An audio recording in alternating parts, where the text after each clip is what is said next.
swimwear enamored us in their long gown, but that was just half of the competition. We are now about to enter the crucial round that will determine their fate tonight. Yes, Okay, yes, question because na. being a bini-bini means more Silang than being 12 pala, lovely, iki-question pa rin, pretty, pero set and by set. captivating. She needs to win the hearts of the people by inspiring them through her words.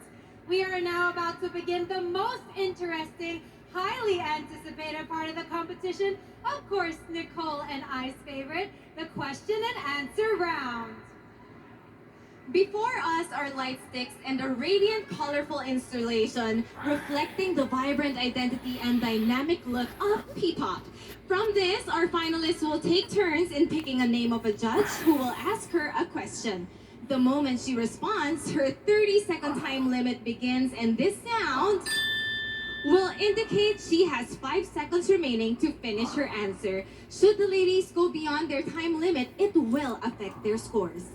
Aside from our judges, we have invited prominent guest panelists who will join us also with their questions. So, it's time for our Bini-Binis to face the Q&A round. Let's begin with the first finalist, Bini-Bini from Iloilo City, number 5.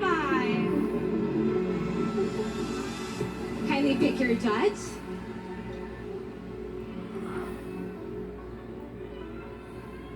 And you have picked our beautiful judge, Miss Atisa Manalo. Yan na, si Atisa pa. Hi, Binibini Iloilo. Hi, Atisa. My question is, body positivity has taken huge strides in today's society, and people have started recognizing beauty in all forms, shapes, sizes, and even color. Do you think beauty pageants have adapted and kept up with the diverse beauty standards that we have in the world right now? For me, yes. You know what? Before, I have been struggling and people have been criticizing me because of my body. When Catriona Gray passed her crown to the next Miss Universe, she told us about the 3 mountains that she conquered, and that inspired me, conquering others. And then I joined Binibining Pilipinas last year, and this night, I am here standing in front of you, telling you that no matter size, shape, you're beautiful. Thank you. Thank you, Binibini 5. Thank you. To more conquering Mayon. Ayan na, si Budol na. The next Binibini is Binibini 8 from Angono Rizal, Herly Nicole Budol. Pick a judge. You pick Mr. Cecilio Asuncion. Hello po. Becky, Hi. Model Management. A beauty pageant is a space for transformation. What has been your biggest character transformation Ayan. since you joined?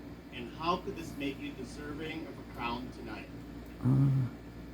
Isang... Gusto mo mag-Tagalog ako? Pwede po. Sige.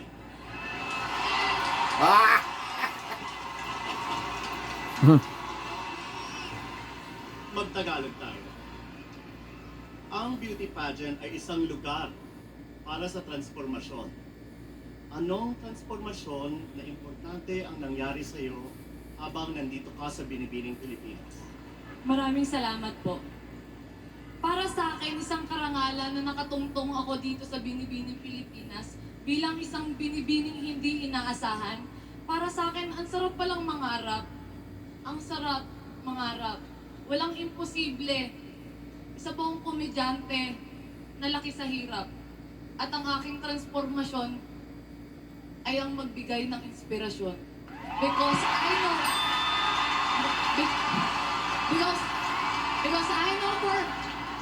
Because I know for myself that I am beautiful.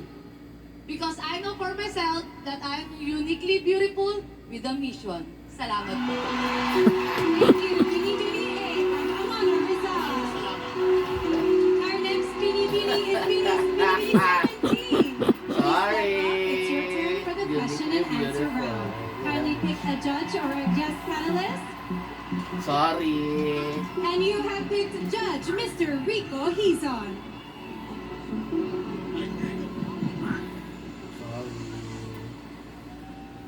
Binibining 17, Miss Tacloban, here's a question for you.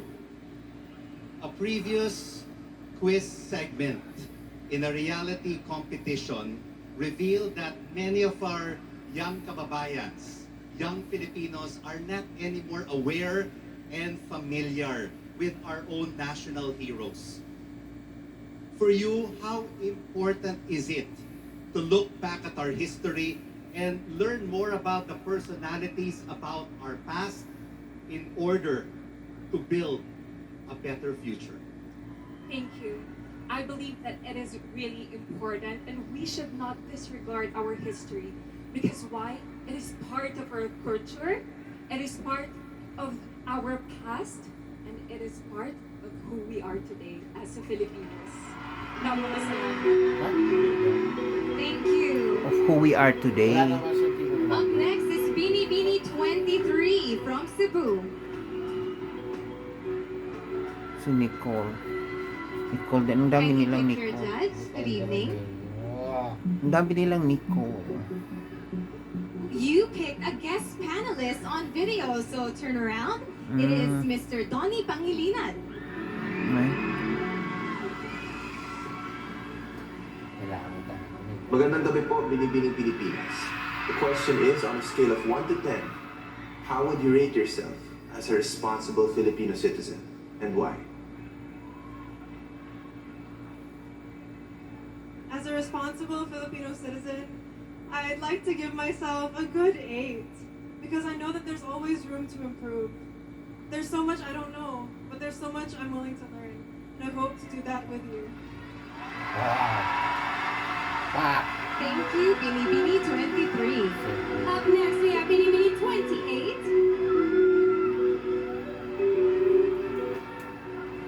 Kindly pick a judge Okay. or a guest panelist There from no the vote. weakness in Thank you very much. We have another guest panelist who will ask their question on video, and it is Senator Riza Hontiveros.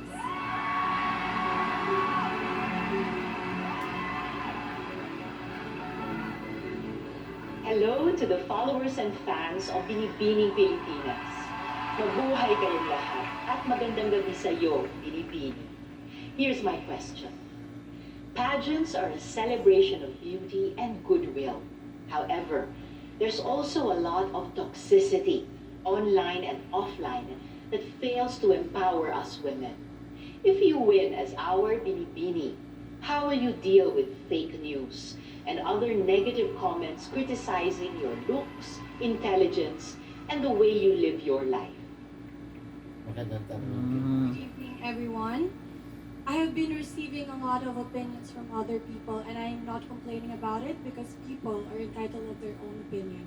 As for me, I will always remind women that we are strong, independent, and courageous because these are the traits that are very critical to the complicated roles that us women play in today's society. Thank you. Pak. Galing. Thank you very much. Up next, we have Binibini 31, our last of the first batch of Q&A. Kanina.